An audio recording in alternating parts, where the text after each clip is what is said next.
En fait, on a choisi le site de Berbiac que vous avez derrière moi, qui est donc notre centre d'enfouissement, notre centre de stockage exactement, de déchets non dangereux, bien pour montrer en réalité où vont les déchets qui sont placés dans les poubelles individuelles, dans les points d'apport volontaire, les bacs de regroupement, mais aussi nos déchetteries. Donc tout ce qui n'est pas trié, valorisé, échoue. Presque, j'ai envie de dire lamentablement, parce que soit il n'y a pas de filière qui existe, il y en a un petit peu quand même des déchets qui n'ont pas de filière, et aussi des choses qui auraient dû être triées, mais qui ne l'ont pas été, et qui malheureusement, parce que ça a été mis dans un sac noir, qui je le rappelle n'est pas trié, le sac noir une fois fermé, il est collecté, il est envoyé ici, et bien c'est cette mer de déchets que vous voyez derrière moi. Donc la production réduit, on a quand même une réduction relativement notable, j'y reviendrai tout à l'heure, mais on est encore loin du compte, il y a encore pas mal d'efforts à faire. Mais enfin, réjouissons-nous, cette année, on a 25 kg de moins par an et par habitant par rapport à la précédente caractérisation de nos déchets. En fait, on va dire au fond de la poubelle, virtuellement, un ariégeois, une ariégeoise, c'est 235 kg par an et par habitant, mesuré cette année en 2023. La dernière fois qu'on l'avait fait en 2018, c'était 260 kg. C'est bien, on est dans le bon sens. Mais dans ces 235 kg, il n'y a en réalité que 90 kg qui devraient vraiment aller dans le bac gris, dans le sac noir. Ce sont les seuls déchets pour lesquels il n'existe vraiment actuellement aucune filière de valorisation. Pour le reste, on a énormément en fait, de déchets qui pourraient aller au compost. 56 kg de déchets qui sont compostables. Donc soit compost individuel si on a la chance d'habiter une maison, soit composteur partagé si on habite dans les centres-villes et centres-bourgs.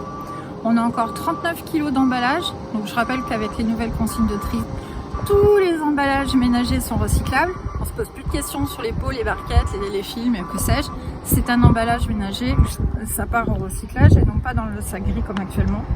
Il y a encore 15 kg de gaspillage alimentaire. Donc ça, c'est les courses que vous faites et que vous jetez, très souvent d'ailleurs sans même ouvrir l'emballage en question.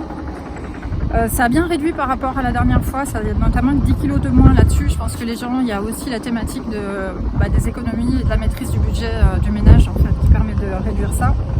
Il y a encore 15 kg de papier qui finissent au sac noir. Donc c'est triste parce que c'est un des déchets les plus faciles, soit à éviter, soit à trier. Donc je rappelle le stop pub sur la boîte aux lettres et le récup papier. Il y a encore 7 kg de verre.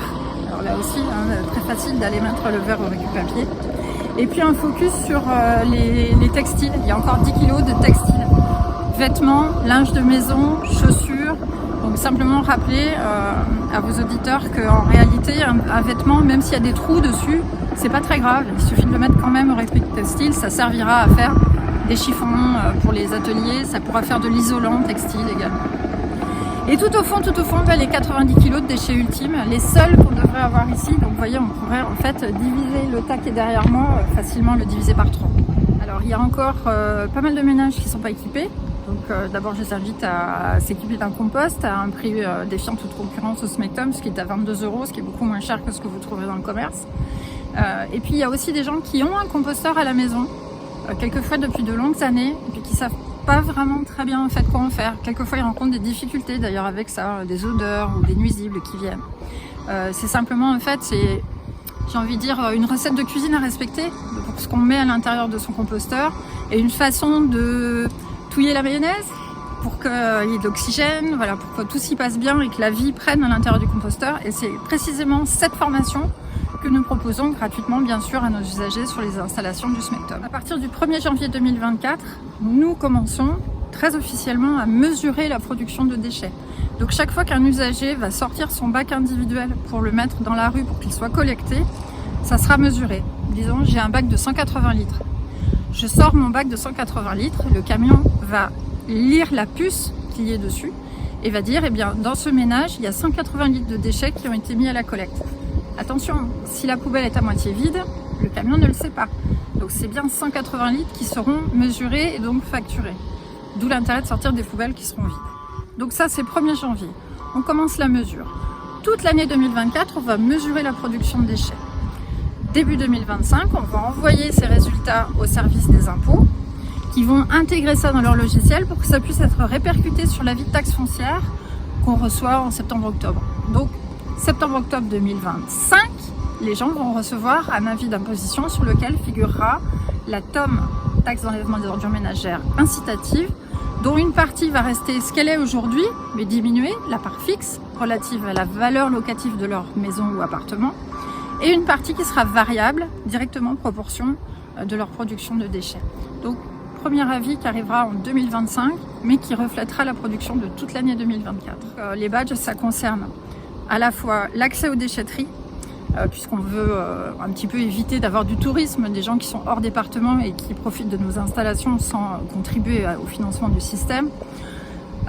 Limiter également les accès de pseudo-particuliers qui en réalité sont des professionnels déguisés. Donc bon, il y a un contrôle d'accès en déchetterie qui se met en place. Et ces mêmes badges vont permettre de s'identifier sur les points d'apport volontaire qu'on a dans les centres-villes par exemple. Donc c'est l'occasion de rappeler d'ailleurs que la tome incitative, on ne mesure que la production des déchets ultimes, ceux qu'on voit derrière moi. Tout ce qui va dans le bac jaune, dans le récup vert, le récup papier, tout ça, ça n'a aucun impact, c'est gratuit. C'est inclus si vous voulez dans le système. Ces badges donc permettront également de déverrouiller l'ouverture sur les points d'apport volontaire, mais ça se mettra en place plutôt sur le deuxième semestre 2024, puisqu'il ne vous aura pas échappé qu'on a eu quelques difficultés à adopter un budget cette année. Il a été voté très tardivement après de multiples échanges, donc début juillet. Il y a des délais bien sûr pour monter les marchés et pour recevoir les matériels, puis ensuite aller les installer. Donc ça sera installé que dans le courant de l'année 2024. Et en attendant, on fonctionnera comme sur les habitats collectifs. Il y aura une forme de péréquation sur un point d'apport volontaire pour les gens qui, sur le relevé du cadastre, figurent rattachés à ce point d'apport volontaire.